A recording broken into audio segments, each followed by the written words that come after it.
Welcome to this video on environmental sustainability and passive design. This is becoming more and more of a popular topic for the Leaving Cert Construction Studies exam, with it generally taking place in question 9, but also elements of this coming up throughout a number of different questions in the paper itself. This is because passive design and sustainable design is also becoming more and more prevalent in our Irish construction and generally speaking world construction as well.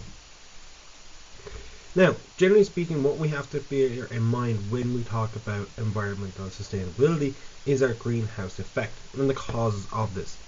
Generally speaking, what we have is the likes of deforestation, we have our CFCs, should I say. They're the likes of your aerosol cans, your deodorants, you have your petrol from your engines, general radiation from the actual earth itself, and then greenhouse gases such as our coal and our gas and our oils being burnt. Okay, but generally speaking, we do not need to know all that in construction studies, but we do have to understand that they are a part of this. Now, in terms of sustainable design, there are some points we have to consider. We have to consider the design, the building materials, the demolition and disassembly of the building. Is there any harmful chemicals such as asbestos? We also have to look at the building use, building maintenance, and the construction process. Generally speaking, for construction studies, what we're really looking at is the design, the building materials, the building use, and the construction process. Now, we have two main different types. We have sustainable materials and renewable materials. So sustainable materials are products that are a waste product of other sectors. Our renewables or have a low carbon footprint. Timber is a sustainable building. Timber used in sustainable buildings must be sourced from sustainable forests. Okay. So what you notice from junior cert woodwork is that some forests are actually have a lot of legal logging. Okay, so that's not what we're wanting. So what we're looking for is sustainable forests, such as Quilcha here in Ireland. What we also then have is renewable materials. Okay, it's a subcategory of sustainable materials, and they're materials that are produced indefinitely. This means they can be replenished. For example, a tree is cut down, another tree can be planted, and it takes its place. Hence, it's renewable. Other examples are plants and biomass. Renewable materials such as straw are often now used in modern day insulation. What we also have is other types such as earth insulation or earthworm. Straw bales, they have advantage and disadvantage, but generally speaking, we do not need to know about these for the purpose of construction studies.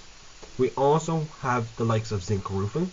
Okay, it's a recyclable material, so that means once the roof comes to the end of the cycle, we can go along and recycle it and upcycle it or downcycle it depending on what needs to be done with it.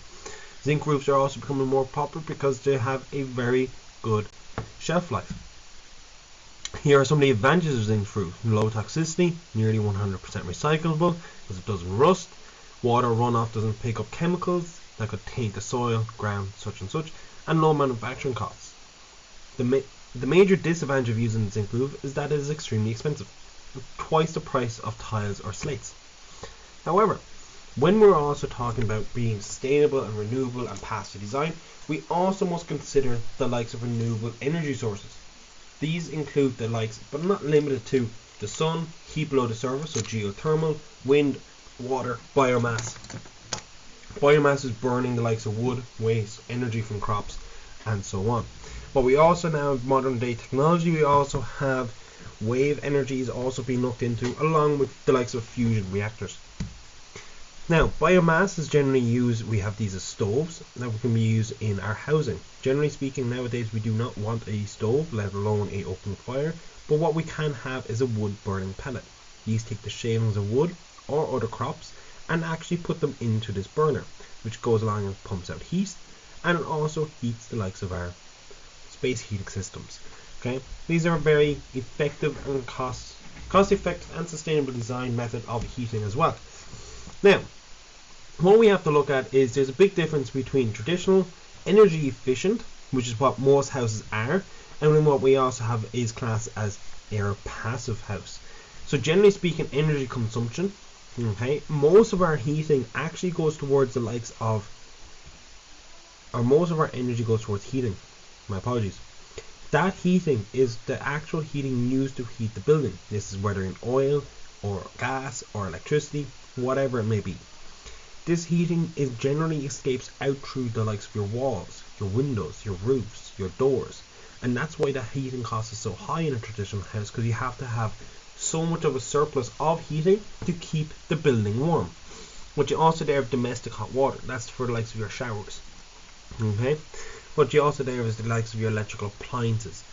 But as you notice, you get to an energy efficient house. This has more insulation, has air tightness tape, and better setup of appliances and stuff. But you also notice that you have an increase in ventilation, because the building is airtight, you're also going to have to add in energy to ventilate the building. You can't just open a window. I'm going to look into that in more detail now in a few minutes.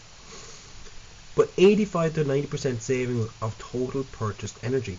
Now notice there it says total purchased. Okay, that's because some of this energy that we're going to be using in our passive house is completely free. It comes from solar. Now, there are some criteria. Now, what we have to meet is an annual heat requirement of 1.5 litres of heating oil per square metre per year. Okay, that is very little considering what a normal traditional house can be. You also have air tightness, it has to be super insulated to an average U value of less than 0.12. Okay, so that's a very low average, considering this also includes the average for your windows, your doors, your roofs, your floor, every single part of your building. There also cannot be a single thermal bridge. Thermal bridge is any direct path core can take directly into the house without meeting insulation. You also have compact building form. This is the actual shape of the building. It's generally in a rectangle. You're thinking of a one-room design building. Passive use of solar energy through orientation. So this is how we can allow solar energy to enter into the building and go along and heat our house for us. We also have glazing, window frames to a U value of less than 0.8, which is generally speaking triple glazed.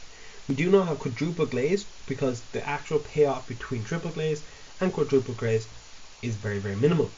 It also must be A1 rated household appliances. This means your fridge, your cookers, your freezers, all of that must be rated at least A1. U values and traditional passive housing. This is where you see the actual numbers of them. In terms of your roof, you can see there's a small difference.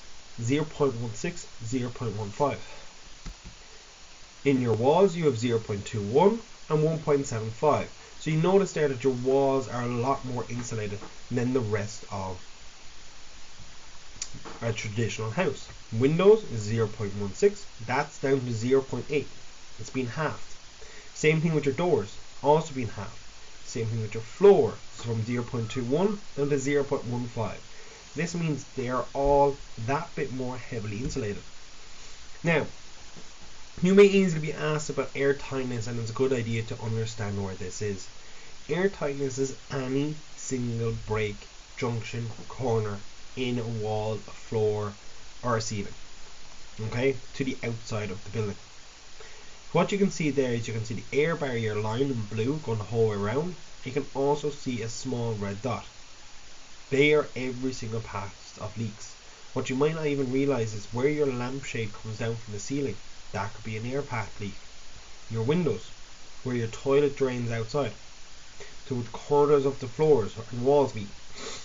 All these are possible air leaks. So anywhere there's a break in between or change of surface, in between a wall, a ceiling, a floor, anything that leads externally can be classed as a break. So every single thing has to be airtight and sealed. Passive design orientation. Because we're in the northern hemisphere, so we're in Ireland, we want our building south facing. Obviously this changes if you're below the hemisphere, below the equator, and you're in the southern hemisphere, you want it to be north facing. Generally speaking, you want your house to be within 30 degrees of east or west. This will going to give you the most optimum orientation for your house. It also means the most amount of sunlight can enter your house during a day period. It also means south facing is where you're going to have all your large triple glazed windows. North facing you will still have some triple glazed windows, but they'll be much smaller in size and cover a lot less area. What I mean by this is the image here on screen. You're going to have your large windows facing south. You're going to have your small windows facing north, hence the right side of the building. Now, we also have to remember is things can overheat quite drastically.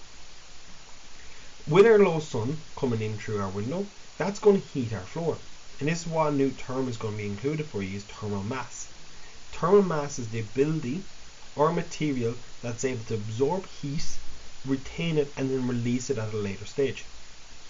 So with our low sun coming in, penetrating through that window does not impede the heat or the sun's energy from entering the window. And that will come along and heat up our thermal mass, and then at night that will release that energy back into the air, keeping our building warm at night, as you can see there by the heat distribution arrows. However, that's mainly for winter. In summer the temperature is already fairly high. If we have sun beating in through that window, the building can very easily overheat, because there's no way for that heat to escape. As such, what we do is we extend the eaves of our roof. So that's the overhang you can see there that's been mentioned. So those eaves are extended. They're extended in such a way that some light from the sun will directly enter the house, so the house is still being heated. However, the majority of that light is being blocked by the roof, providing shading and providing cooling coming into the building. So that means your building will stay at a nice cool temperature in the summer and warm during the winter. Now, again, we do not have to have a super quick look at this. It is important to note there is different influences for the different types of windows or south facing, but generally speaking, what we're going to be looking at is this.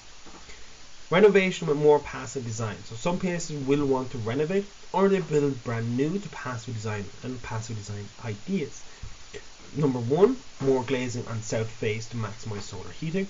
You also want glass sliding doors to add to the front, again south facing. Garage door replaced with a glass sliding door. These are all possibilities you could make for this renovation, but again, not necessary. However, what generally is taught is this idea of compact building form. Footprint of two houses with identical volumes, assuming equal heights. The house on the right has a greater surface area and hence a higher capacitance ratio. Basically what that means is, as every single surface there, okay, even though it is the same area, you can see that by adding up the squares, what's end up happening, you have more external surface area. With a more external surface area, you also have more chance for heat loss. By competing or having the house compact in a building form, like the rectangle on the left, you're reducing that external surface area. With that external surface area, you also have it in the case that you also have less heat loss. That also brings us into the foundations. We have a different type of foundation, wall, door, window, and roof for all of passive house standards. We also have them as both concrete block and timber frame. We'll look into these in the future. What you'll also notice here is there is no way for, on the right hand side is your passive house, there is no way for cold to get in. Absolutely everything there is insulated. You can see there on the left hand side is your traditional or your normal foundation, your normal strip foundation. Okay, normally what your wall there is 100, 50 mil cavity, 100 insulation, 100 block. That also means then your foundation stays the same. You have your 225 hardcore, 60 blinding, your radon barrier, 100 insulation, and your screed. Now, if we take a look on the right hand side, you're going to see a massive difference. You're going to see your 100 external leaf and your 100 internal leaf. What now we have is a 250 insulated cavity. The whole cavity is filled with insulation. If you're looking at it as well, that means we've over doubled our insulation in our wall. What we also have is a lightweight insulated concrete block. Instead of just filling up where the concrete blocks are at the base of our foundation like we would normally do, where you can see your hardcore to the left of that in between your external and internal leaf on your normal foundation, what you can now see is we've built it up using lightweight insulated blocks. These insulated blocks contain is a normal concrete block, but they're also made with insulating materials in them. They're put in there to prevent any cold bridging. Normally the gap in between a normal foundation, the gap in the insulation in the wall, and the gap between the floor, that causes cold bridge. You can see that by the arrow shown. With the passive house, that is completely eliminated because of those concrete blocks. Those concrete blocks completely eliminate the need or the ability of a cold bridge to form. You can also see there the arrow shows how heat reacts in passive housing foundations. It comes in contact with the wall and then is returned straight back into the building. You'll also see it's a much thicker block. So the foundation, the floor is a lot thicker. This adds more thermal mass, it adds more mass to the building, which also makes it harder for the likes of your insulation or your heat, should I say, to escape. It also means we have 150 millimeters of insulation in the flooring. We've added an extra 50 mils along with more actual material. That means it's much harder for heat to escape. This is a proper drawing, technical drawing of that foundation we're just looking at. So this is what you would have to know for question 1 and question 7, but for my class of 2024 we're not looking into that. But going forward there will be a video up on how to draw this particular drawing as a technical drawing for question 1 and question 7. We also have the same thing as a timber frame. So you have a timber frame up on the wall, but this time we have 20 wood fiberboard, 50 wood fiberboard. It's a much thicker board. Same thing inside your block or your timber frame, you have 200 insulation. What they also put then on top of that is a 50 insulation of a surface cavity. So that's also put on top of the block. Again, you'll notice we have 250 millimeters of insulation, and you'll also notice again we have our insulated blocks. Technical specs for block work in passive buildings. This is just a zoomed in picture of our actual wall.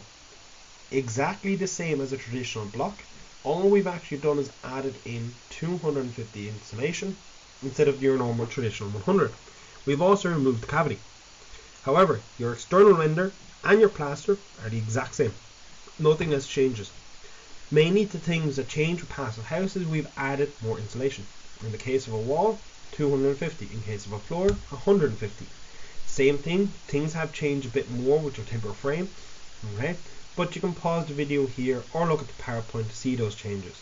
Again, the main changes are your wood fiber board is thicker at 50 mil, and you also have 50 insulation on the inside of the block.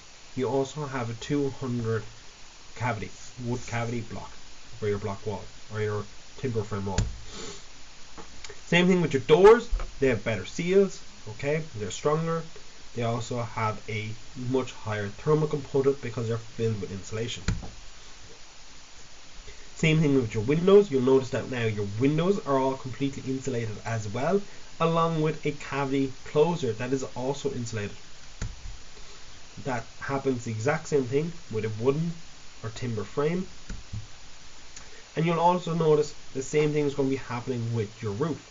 Again, now the roof, instead of having one 150 mil flexible insulation, you're going to notice we have two 150s. What we also have is a 60 mil insulation just around the rafters. So we have a huge amount of insulation in that roof. As we know, heat rises, and as such we want to keep as much heat into the building as possible. What you'll also notice between the ceiling joists, you're also going to have 50 mil insulation. So in total you have 350 millimeters of insulation at the ceiling joist level.